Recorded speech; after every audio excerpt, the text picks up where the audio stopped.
પ્રશ્ન એવું કરે છે આ જે આત્મતત્વ છે એ મનની, બુદ્ધિની, ઇન્દ્રિયની પાર છે. એમ કે એને ઇન્દ્રિય દ્વારા, મન દ્વારા, બુદ્ધિ દ્વારા પામી શકાય છે.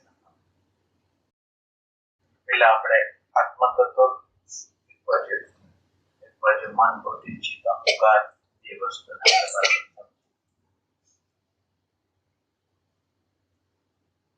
ઇન્દ્રિયોનું જે માધ્યમ છે, ઇન્દ્રિયોનું માધ્યમ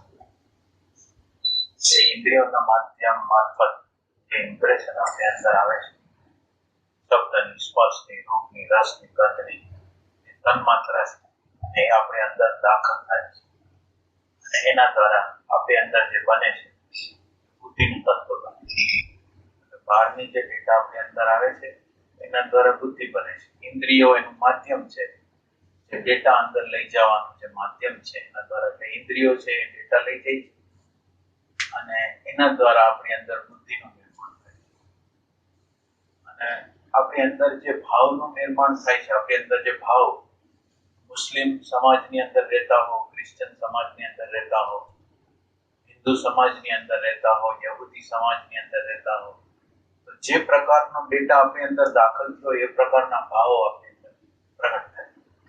આપણે આપણા મા બાપની સેવા કરી, જો આપણા હિન્દુ ધર્મની અંદર એમ કીધું છે તો આપણે મા બાપની સેવાનો ભાવ છે, પત્નીનો રિસ્પોન્સિબિલિટી, મા બાપની રિસ્પોન્સિબિલિટી આપણી છે, તો આપણે એ પ્રમાણે કરીએ. એટલે ભાવનું નિર્માણ, આ ડેટાઓ જે આપણી અંદર દાખલ થયા છે એ પ્રકારના ભાવો આપણી અંદર પેદા થાય. એટલે બુદ્ધિ પણ બહારથી આવે છે, ભાવ પણ બહારથી આવે છે. એટલે આ ઇન્દ્રિયોનું તત્વ છે એવું તત્વ છે કે જે બહારની પ્રકૃતિને આપણી સાથે, પ્રકૃતિ જે અમાપ અસ્તિત્વ જે છે એ અસ્તિત્વ સાથે આપણે જોડાઈ છે ઇન્દ્રિયોના માધ્યમ મારફત. અગર અસ્તિત્વ સાથે જે છે એની સાથે જોડાવાનું કોઈ માધ્યમ નથી, પણ ઇન્દ્રિયો એનું માધ્યમ છે. એટલે ઇન્દ્રિયોના માધ્યમ મારફત બુદ્ધિ બને છે, ભાવ બને છે, અહંકાર પણ એના દ્વારા જ બને છે. હું હિન્દુ, હું મુસ્લિમ, હું આ સમાજનો, હું આ સમાજનો, આ પ્રદેશનો, એ રીતે અહંકારનું જે નિર્માણ થાય છે એ પણ આવી રીતે નિર્માણ થાય છે. હવે આ આપણે લીધું બહારથી આવતી વસ્તુ અને એના દ્વારા આપણો અહંકાર, આપણું મન, આપણી બુદ્ધિ જે નિર્માણ થાય છે એની આપણે વાત કરી. હવે પ્રશ્ન એવો છે કે એ જે ઇન્દ્રિયો દ્વારા, એ મન દ્વારા, એ બુદ્ધિ દ્વારા, એ ભાવ દ્વારા આપણે પરમાત્માને પામી શકીએ કે ન પામી? એના દ્વારા તો પામી જ ન શકે. ઇન્દ્રિય દ્વારા પામી શકાય, મન દ્વારા પામી શકાય, બુદ્ધિ દ્વારા પામી શકાય. હવે પામી કેવી રીતે શકાય? આના દ્વારા તો આપણે પામવાના નથી. આના દ્વારા જે પ્રયાસ કરશું એ આઘું જવાનો પ્રયાસ છે. તમે એમ સમજો કે સમુદ્ર છે અને સમુદ્રની અંદર તરંગો છે, પરપોટાઓ છે. હવે એને સમુદ્રને મળવું છે ને શું કરવું? એ પ્રયાસ કરશે તો મળી જશે કે સમજી જશે તો મળી જશે? કેવી રીતે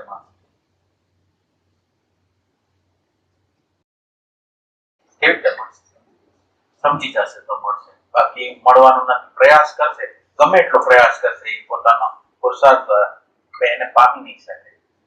એટલે એક વસ્તુ એ છે કે મન, બુદ્ધિ, ચિત્ત, અહંકાર દ્વારા પામવાની વાત છે તો એ પામવાની વાત એના દ્વારા નહીં બને. તો નહીં બને તો હવે શું કરવું? આપણી આગળ તો મન છે, આપણી અંદર તો બુદ્ધિ છે, આપણી અંદર તો અહંકાર છે. તો આપણે પરમાત્માને મેળવશું કેવી રીતે? એટલે એક ગતિ છે, એક ગતિ બહારથી આવેલી છે. બહારથી આવેલી છે ઇન્દ્રિયો દ્વારા, બુદ્ધિ દ્વારા, મન દ્વારા, ડેટા દ્વારા આપણી ગતિ છે. એની અંદર નિરંતર રીતે સુખની જે દોડ છે એ બહારની સાઈડમાં. આપણે જે સુખ માટે જે દોડી છે એ બહારની સાઈડમાં. એક ગતિ છે, એવી ગતિ છે કે બહારથી ડેટા આવ્યા છે, બહારથી બુદ્ધિ આવી છે, બહારથી ભાવ આવ્યા છે અને નિરંતર રીતે બહારની બાજુ ગતિ કરે. આ એક ગતિ છે. આ ગતિ ચાલે છે, આ ગતિ છે એની રીતે ગતિમાન છે અને એ ગતિમાનની અંદર આપણે પસાર થાય છે અને પસાર થાય છે અને એની અંદર જોઈ છે આપણે એની અંદર થોડું થોડું જાગરણ, થોડા ધર્મમાં, થોડા ધ્યાનમાં, થોડા સત્સંગમાં જાય છે. એના દ્વારા આપણને ખ્યાલ આવે છે કે આ મન, આ બુદ્ધિ, આ ચિત્ત, આ અહંકાર એ કોઈ ને કોઈ પ્રકારની સમસ્યાઓ નિરંતર રીતે આપણી અંદર પેદા કરે છે એવું જો આપણને લાગે. હવે એક ડેટા તો આપણે જોયો કે અહંકારમાંથી આવે છે અને નિરંતર રીતે બહાર ગતિ કરે છે. હવે આપણે થોડું ધર્મમાં આવ્યા, થોડું આધ્યાત્મમાં આવ્યા, થોડું ધ્યાનમાં આવ્યા, થોડું એકાગ્રતામાં આવ્યા, થોડું નિષ્કામ કર્મમાં આવ્યા, તો એના દ્વારા આપણને ખ્યાલ આવે છે કે આ મન, બુદ્ધિ, ચિત્ત, અહંકાર છે એ આપણને પ્રોબ્લેમ કરે છે. શાંતિથી બેઠા છીએ, આપણે શાંતિથી બેઠા છીએ, બધી વસ્તુ મળેલી છે અને આ મન એમાંથી એક અભાવાત્મક વસ્તુ ગોતે છે કે આ વસ્તુ નથી. તો મન જે અભાવાત્મક વસ્તુ ગોતે છે એટલે એને પ્રશ્ન નિર્માણ કર્યું. પ્રશ્ન છે નહીં, પણ પ્રશ્નને નિર્માણ કરવાનું જે કારખાનું છે એ મન અને બુદ્ધિ છે. નિરંતર રીતે અભાવને ગોતવું, અને એ અભાવને ગોતવા દ્વારા નિરંતર રીતે પ્રોબ્લેમમાં છે. કોઈ ને કોઈ પ્રકાર બધી વસ્તુનો તમને ભાવ આપેલો છે. ભાઈ કે તમે આટલું બધું આપ્યું પણ આ કેમ ન આપ્યું, જે નથી આપ્યું એનો પ્રશ્ન. એટલે નિરંતર રીતે આપણને પ્રશ્નમાં રાખે. હવે આ પ્રશ્નમાં રાખે એવું એક મન છે, અને હવે એ પ્રશ્ન જે નિર્માણ કરે છે એને આપણે જોઈ છીએ, આપણે થોડાક સમજી છીએ, અને આપણને એમ લાગે છે કે આ મન, બુદ્ધિ, ચિત્ત, અહંકાર છે એમાં કઈ પણ આમ બેઠા છીએ તો આપણને વિચાર આવે તો શેનો વિચાર આવે? આપણે શાંતિથી બેઠા છીએ તો શેનો વિચાર કરશું? જે દ્રશ્ય વસ્તુ આપણને ઉપલબ્ધ છે, જોયેલી છે, જાણેલી છે, એના વિશે વિચાર કરશું. બહાર તો કઈ વિચાર કરી શકશે. અને એની અંદર મહત્વનું કેન્દ્ર છે એ સ્વાર્થનું જે કેન્દ્ર છે, હુંનું કેન્દ્ર છે એ મહત્વનું છે. એટલે નિરંતર રીતે હુંના સંદર્ભથી વિચાર કરશે, અને હુંના સંદર્ભથી વિચાર કરશે એટલે લિમિટમાં, એની દ્રષ્ટિકોણ જેટલો લિમિટમાં હશે એ પ્રમાણે, એટલે નિરંતર રીતે સંઘર્ષમાં. અને આ સંઘર્ષો થાય છે આ પ્રેમ વગરની સ્થિતિ. અહંકાર છે એટલે પ્રેમ નથી, અહંકાર છે એટલે સમાધાન નથી, અહંકાર છે એટલે સમાજ નથી. તો આ પરિસ્થિતિ કોઈ જોઈ અને એને એવું લાગ્યું કે આ પરિસ્થિતિમાં આ મન, બુદ્ધિ, ચિત્ત, અહંકાર છે એ જેનો બેઝ છે એને છોડવું જોઈએ. હવે આ જે વૃત્તિ આવે છે એ મન, બુદ્ધિ, ચિત્ત, અહંકારની જે બાર ઇમ્પ્રેશન આવેલી છે એમાંથી નથી આવતી. એટલે સાધના જે શરૂ થાય છે એ બરાબર રીતે સમજવાની જરૂર છે કે સાધના છે એ મન દ્વારા નથી કરતા, બુદ્ધિ દ્વારા નથી કરતા, ચિત્ત દ્વારા નથી કરતા, અહંકાર દ્વારા નથી કરતા, આપણા આત્મા દ્વારા કરી છે. આપણે જે સંશોધન કરી છે, આપણે પ્રેમને પ્રગટ કરવા, શાંતિને પ્રગટ કરવા, આનંદને પ્રગટ કરવા એ કરી છે એ આત્મા દ્વારા કરી છે. નથી મન દ્વારા કરતા, નથી બુદ્ધિ દ્વારા કરતા, નથી ચિત્ત દ્વારા કરતા. હવે જે આપણી સંશોધન છે એ શું છે? તો કે હું પ્રેમ વિહોણો છું, હું શાંતિ વિહોણો છું, હું આનંદ વિહોણો છું, હું સમાધાન વિહોણો છું, હું અજ્ઞાન વાળો છું, હું ભય વાળો છું. આ જે આપણને પ્રતીતિ થઈ અને એમાંથી જે બહાર નીકળવાની જે ઝંખના થઈ એ પ્રેમનું તત્વ છે, આત્માનું તત્વ છે. એટલે આ દ્રશ્ય વસ્તુમાંથી આવેલું નથી. આ જે કહેવાતું જે દ્રશ્ય, શબ્દ, સ્પર્શ, રૂપ, રસ, ગંધમાંથી આવેલું નથી, પણ અંદરની કોઈ એટલી સમજ છે, એ સમજમાંથી, અંદરનો જે પ્રેમ છે એમાંથી પ્રગટેલું છે. એટલે એવી રીતે પ્રગટેલું છે એટલે હવે એ જે વૃત્તિ જે ઉઠે છે ને એ આત્મામાંથી. એટલે હવે સાધનો જે છે એ આ ઇન્દ્રિયો મહત્વની નથી, મન મહત્વનું નથી, બુદ્ધિ મહત્વની નથી, પણ અંદરની જે પ્રેમ છે, અંદરની જે પ્રીતિ છે, અંદરની જે પ્યાસ છે, પ્રેમ પ્રગટાવવાની, આનંદ પ્રગટાવવાની, શાંતિ પ્રગટાવવાની, નિર્ભયતા પ્રગટાવવાની જે અંદરની જે વૃત્તિ છે એ નીકળે છે ક્યાંમાંથી? કે નીકળે છે એ આત્મામાંથી. બહારના જગતમાંથી, શબ્દના જગતમાંથી, સ્પર્શના જગતમાંથી, રૂપના જગત. હવે પછી બધી વસ્તુ સાર્થકતા છે. જો આમાંથી નીકળેલી જો વૃત્તિ હશે, બીજા કોઈ સંતોએ કીધું, મહાત્માઓએ કીધું, શાસ્ત્રોએ કીધું એટલા માટે હું નથી શોધતો, પણ મેં મારી અંદર ઓબ્ઝર્વેશન કર્યું અને મને ખ્યાલ આવ્યો કે વિચારો નિરંતર રીતે મને સળી કરે છે, વિચારો નિરંતર રીતે મને ભય પેદા કરે છે, વિચારો છે નિરંતર સિક્યુરિટી ગોતે છે, જ્યાં સિક્યુરિટી નથી ત્યાં શોધે છે. એવી મને પ્રતીતિ થઈ. એટલે હું હવે આ પ્રેમના રસ્તા ઉપર, આ જિજ્ઞાસાના પ્રેમના જે રસ્તો છે એના દ્વારા મારી અંદર જે પ્યાસ ઉભી થઈ, એ પ્યાસ છે એ માર્ગ કરે છે. હવે પ્યાસ છે એના દ્વારા હવે ઇન્દ્રિયોની મદદ લ્યો. માનો કે હવે આ પ્યાસ છે ને હવે ઇન્દ્રિયો દ્વારા, કે ઇન્દ્રિયોએ હવે નક્કી કર્યું કે નકામી વસ્તુ જોવી નથી, નકામી વસ્તુ સાંભળવી નથી, તો એનો યુઝ છે, ઇન્દ્રિયોનો પોતાનો યુઝ થઈ ગયો. મન છે એને આપણે એવી રીતે રાખ્યું કે મન છે એ બહારના જગતમાં, સંકલ્પ વિકલ્પના જગતમાં નહીં, વિચારોના જગતમાં નહીં, રાગના જગતમાં નહીં, દ્વેષના જગતમાં નહીં, પણ એને ક્યાં રાખવું છે કે હોવાપણામાં, પ્રેઝન્ટ મોમેન્ટ એને આપણે રાખવું. તો આ પ્રેઝન્ટ મોમેન્ટમાં રાખવાની જે પ્રક્રિયા છે એના દ્વારા હવે આ જે મન છે એ અલગ મન છે, એની ક્વોલિટી જે છે મન, આ ઇન્દ્રિયોની જે ક્વોલિટી છે એક અલગ છે, આ મનની જે ક્વોલિટી છે એક અલગ છે, અને એક આ બુદ્ધિની જે ક્વોલિટી છે. હવે જે આપણે જનરલ આપણે અત્યાર લગીને સમજતા હતા, બુદ્ધિ ઇન્ફોર્મેશન આપે કે આત્મા શબ્દનો અર્થ છે સત, ચિદ, આનંદ, અદ્વૈત, એવું આપણે અર્થ કરતા હતા અને એ અર્થથી આપણને સંતોષ થતો હતો. હવે આપણી અંદર એવી બુદ્ધિનું નિર્માણ થયું કે એ આને ચેલેન્જ કરે એવી બુદ્ધિનું નિર્માણ થયું કે આ સત, આ ચિત, આ આનંદ, માનો કે ત્રણ કાળમાં રહે છે એવું સત, એ સત હું શબ્દ દ્વારા, વિચાર દ્વારા જાણું છું, પણ મારા જીવનની અંદર એ સતને અડવાની તાકાત નથી, એ ચિત્તને અડવાની તાકાત નથી. તો હવે આ બુદ્ધિને હું છોડું છું. આ જે અત્યારની જે બુદ્ધિ છે એને હું છોડું છું અને આ બુદ્ધિને નિષ્ક્રિય કરું છું. આ બુદ્ધિને નિષ્ક્રિય કરો એટલે ઓલી બુદ્ધિ જે આપણે જે કહેવાય કે પ્રજ્ઞાવાળી બુદ્ધિ, વૈશ્વિક જે બુદ્ધિ છે એ ત્યાં છે જ. ખાલી મારી બુદ્ધિ નિષ્ક્રિય થાય છે એટલે આ બુદ્ધિ જે વૈશ્વિક જે બુદ્ધિ છે, જે ઇન્ટેલિજન્સ છે, જે પ્રજ્ઞા છે એ મારી અંદરથી પ્રગટ થાય. એટલે આ જ બુદ્ધિ છે, બુદ્ધિ શક્તિ છે એ આ જ છે. પણ બુદ્ધિ જે બહારની ઇન્ફોર્મેશન માંથી જે કરતી હતી એને બદલે બુદ્ધિ એવી નિર્માણ થઈ, બુદ્ધિ હતી પ્રમાદી હતી, બીજા લોકો જે કહે એમ માનતી હતી, જે બીજા લોકોની માહિતી હતી એને સ્વીકારતી હતી. આ બુદ્ધિ કેવી બુદ્ધિ છે કે આ બુદ્ધિ એવી બુદ્ધિ છે કે ચેલેન્જ કરે છે બધી વસ્તુ. હું મારું ધ્યાન કરું છું, મારું કર્મકાંડ કરું છું, મારી એકાગ્રતા કરું છું, મારી કોઈ પણ હિલચાલ કરું છું તો મને ચેલેન્જ કરું છું. ચેલેન્જ એમ કરું છું કે હું જે ગતિમાં જાઉં છું, હું જે આ સાધન અપનાવ્યું છે એ સાધન મને પરમાત્મા લગીને લઈ જશે. હવે એ ચેલેન્જ કરે છે એટલે શું થયું કે પરમાત્મા તો આત્મા ક્યાં છે? આ બુદ્ધિ છે એની અંદર પ્રેમનું તત્વ ભરાયેલું છે. તો પ્રેમનું તત્વ છે પ્રગટ છે એટલે શું કરશે કે પ્રશ્ન કરશે કે માનો કે મેં આ સાધન લીધું, એકાગ્રતાનું સાધન લીધું હોય, ધ્યાનનું સાધન લીધું હોય, તો મને આ પરમાત્મા લગીને પહોંચાડી શકશે કે પરમાત્મા ક્યાં છે? પરમાત્માનું હોવું જે છે એ ક્યાં છે? તો કે પરમાત્માનું જે હોવું છે એ વ્યાપક છે. પરમાત્માનો હોવું મારે બીજી રીતે જોવું હોય તો મારી અંદર ભાનના રૂપમાં છે. જે આ જે ભગવાન છે એ મારી અંદર નિરંતર રીતે ભાન રૂપે જ હોય છે. ભાન ભાન ભાન ભાન ભાન ભાન મારી અંદર છે. તો હવે આ જે વસ્તુ છે, હવે આ બુદ્ધિ છે કેવી છે? ઇન્ક્વાયરી કરે છે. ઇન્ક્વાયરી કરે છે અને જે રિયલ વસ્તુ છે એના તરફ એની ગતિ થાય છે કે આ ભાનનું તત્વ મારી અંદર ક્યાં સ્વરૂપે છે. હવે બુદ્ધિ જે ઇન્ફોર્મેશન ને સ્વીકારી, સંતોષ કરી, બીજા લોકોને પ્રભાવિત કરીને જે રહેતી હતી એવી બુદ્ધિ આ નથી.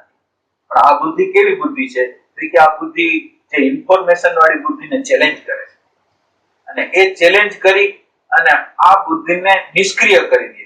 અને હવે શું કરશે કે આ બુદ્ધિને જોડશે કોની હારે? કે આત્મ તત્વ હારે, કોન્શિયસનેસ હારે, ભાન હારે. તો આ ભાન હારે જે જોડવાની પ્રક્રિયા કરી તો હવે આ બુદ્ધિ છે એ ઓલી બુદ્ધિ ન રહી. આ બુદ્ધિએ શું કર્યું?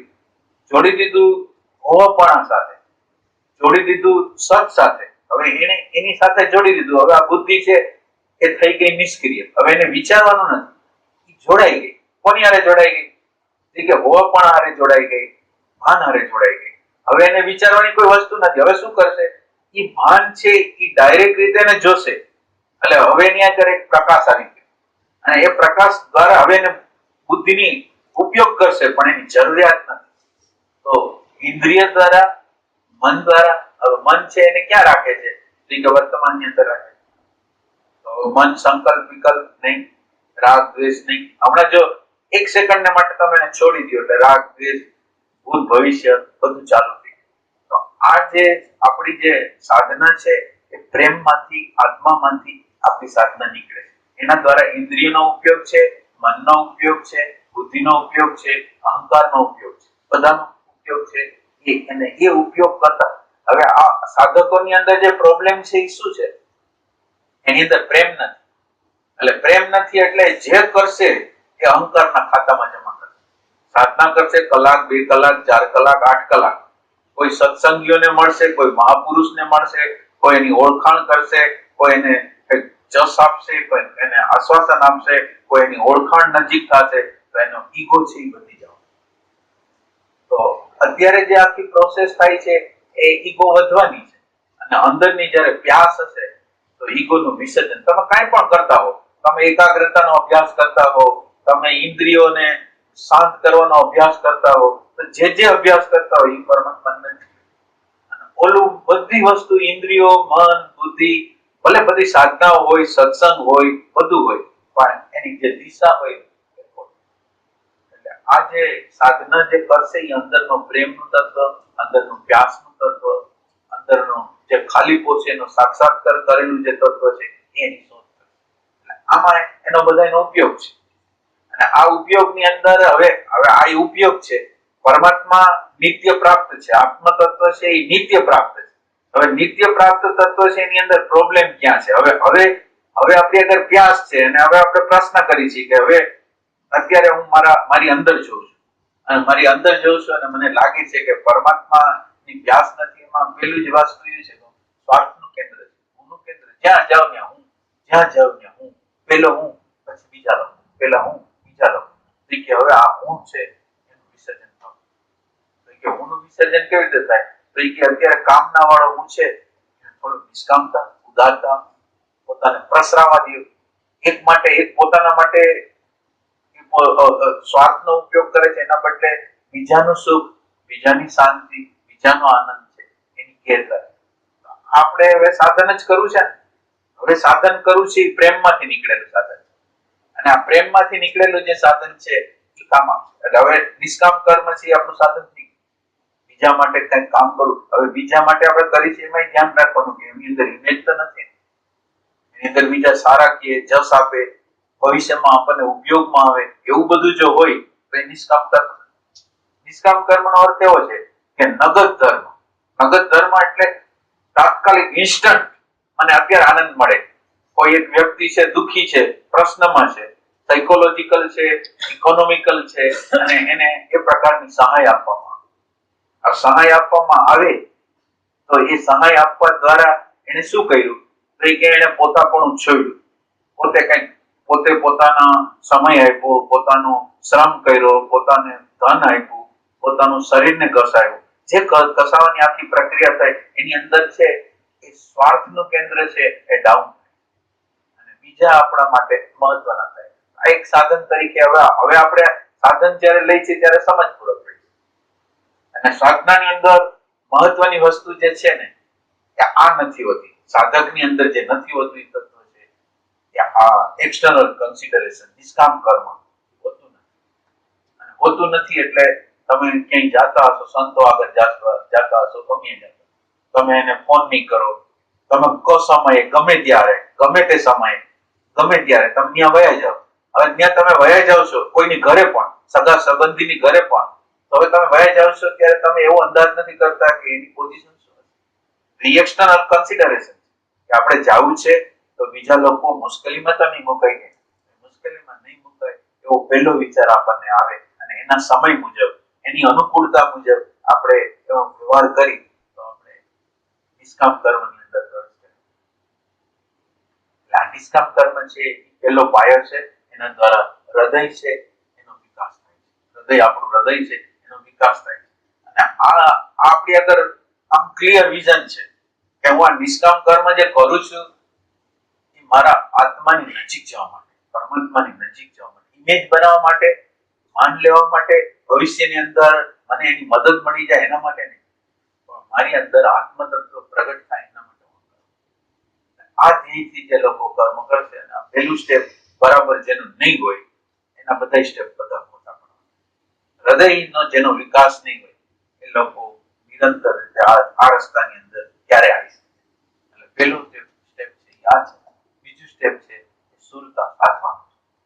સુરતા નિરંતર ભૂત ભવિષ્યમાં, રાગ દ્વેષની અંદર, કલ્પનાઓમાં, દિવસ સપનામાં જે જાય છે એને હવે કંટ્રોલ કરવાનો. એને કંટ્રોલ કરવા માટે સતત રીતે શ્વાસની અંદર, નાભીની અંદર, કોઈ પણની અંદર વર્તમાનમાં રહેવાનો પ્રયાસ કરવો.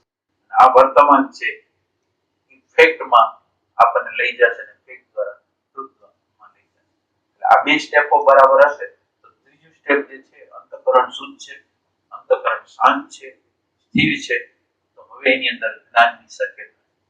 સાચું જે જ્ઞાન જે કહેવાય, રિયલ જે જ્ઞાન કહેવાય, પ્રજ્ઞાવાળું જે જ્ઞાન કહેવાય, એ હવે પછી પ્રશ્ન ત્યારે આપણને સાચો પ્રશ્ન ત્યારે ઉપસ્થિત થાય છે, ખરેખર હું કોણ છું, ખરેખર આ જગત શું છે.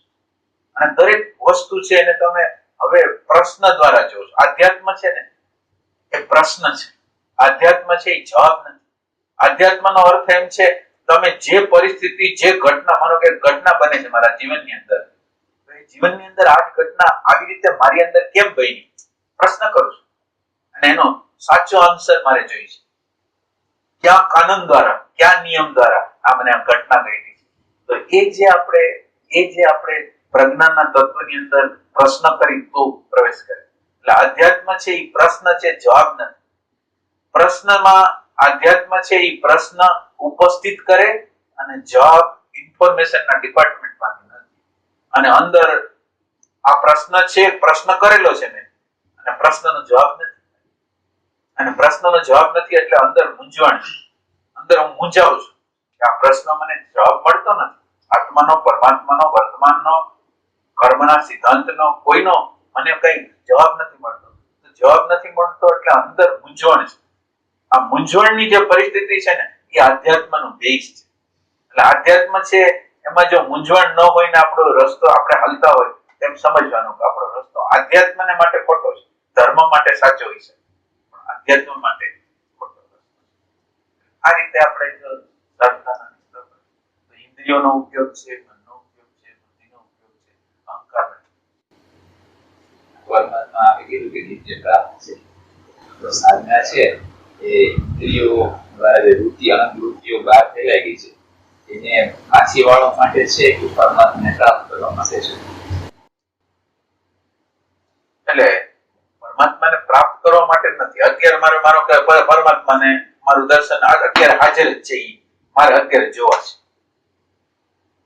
હા, તમે એમ સમજો કે હરીશો છે, હરીશો આમ હલે છે, આમ ત્યાં. હજી તમે પ્રતિબિંબ જોવા જાવ છો, તમારું પ્રતિબિંબ એમાં દેખાતું નથી.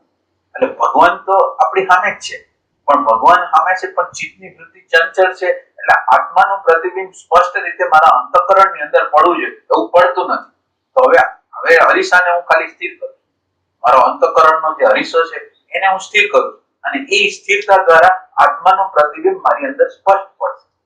એ સેન્સથી કરવાનું છે. એટલે આત્મા તો પ્રાપ્ત છે, પણ આ ચિત્તની વૃત્તિ ચંચળ છે. એટલે જેવું આત્માનું પ્રતિબિંબ પડવા જાય છે ત્યાં રાગ, દ્વેષ, ભૂત, ભવિષ્ય, એટલે પ્રતિબિંબ ઓનું પડવું જોઈએ, આત્માનું પડવું જોઈએ, એને બદલે રાગ, દ્વેષ, લોભ, ઘૃણા પેદા થાય છે. એટલે ખરેખર આપણે શું કરવાનું છે? આ જે અંતઃકરણની અંદર રાગ, દ્વેષ અને આ બધા ડેટાઓ જે અંદર ઘૂસીને હું રૂપે પ્રગટ થયા છે એને શાંત કરવાનું. અને એ જે શાંત થશે ને એટલે આત્માનું પ્રતિબિંબ શાંતિ રૂપે, આનંદ રૂપે, પ્રેમ રૂપે, પ્રજ્ઞા રૂપે આપણે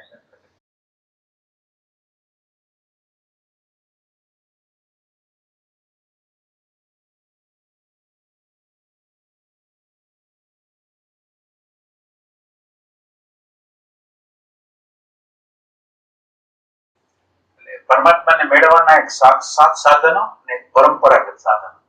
સાક્ષાત સાધન જ્ઞાન છે, સમજ છે. પરંપરાગત સાધનની અંદર આ બધું નિષ્કામ કર્મ છે, એ પરંપરાગત ડાયરેક્ટ રીતે એની અરેટાચ નથી. ડાયરેક્ટ રીતે સાક્ષાત સાધન જે છે ને એ અન્ડરસ્ટેન્ડિંગ છે બીજી કોઈ.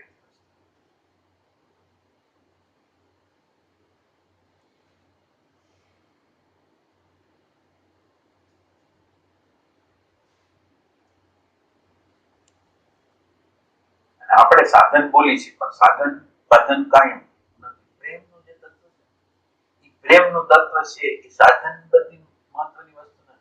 અંદર પ્રેમનું જે તત્વ છે એ આખોલી નથી. એટલે જે મહત્વની વસ્તુ છે સાધન, માનો કે એક વ્યક્તિ અહંકાર વાળો સાધન કરે છે અને એક વ્યક્તિ છે કે અહંકાર વિસર્જન કરવા માટે કરે છે, તો બેની જે રીત રસમ છે એની અંદર આવશે. દ્રષ્ટાંત આપેલું ને કોઈ કેમ કે 3 પાદરી હતા અને 3 પાદરીઓ પોતાની રીતે પોતાની રીતથી સાધના કરતા હતા. પોતાની રીતથી સાધના કરતા હતા તો બીજો મોટો પાદરી આવીને એને કીધું કે તમે શું કરો છો? કે અમે તેમ ભગવાનને એમ કહી છે અમે 3 છે, ભગવાન તમે 3 છે. કે આવું આપણે અશાસ્ત્રીય તમે કેવી રીતે, એટલે હું જે કહું તમે કરો. એટલે એને એમ કીધું કર તમારે સીધા સરળ. અને પછી ઈ નદી સમુદ્રના કિનારે નદીના કિનારેથી સામે જતા હતા. ત્યાં ઓલા લોકો ભૂલી ગયા કે આપણે શું કહેતા હતા. આપણને ઓલા કીધું પાદરીએ મોટો પાદરીએ શું કરવા માટે. તો પછી પૂછવા માટે ગયા તો પાણીમાં દોડતો ગયો.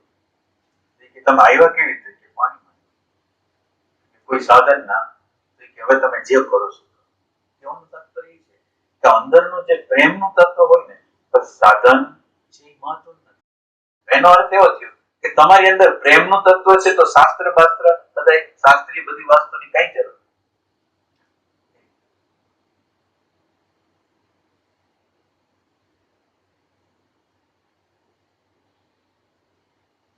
ઓલો શાસ્ત્રીય માર્ગે તમે બરાબર વ્યવસ્થિત રીતે એક પછી એક સ્ટેપ મૂક્યા હોય ને, ભગવાન પ્રાપ્ત નથી. તમારું અંતઃકરણની અંદર થોડીક શાંતિ હોય તો, અને શાંતિ કેવી કે બળાત્કારે ઉતારેલી શાંતિ હોય એવી પ્રકારની શાંતિ આવે. ઓલી નેચરલ જે શાંતિ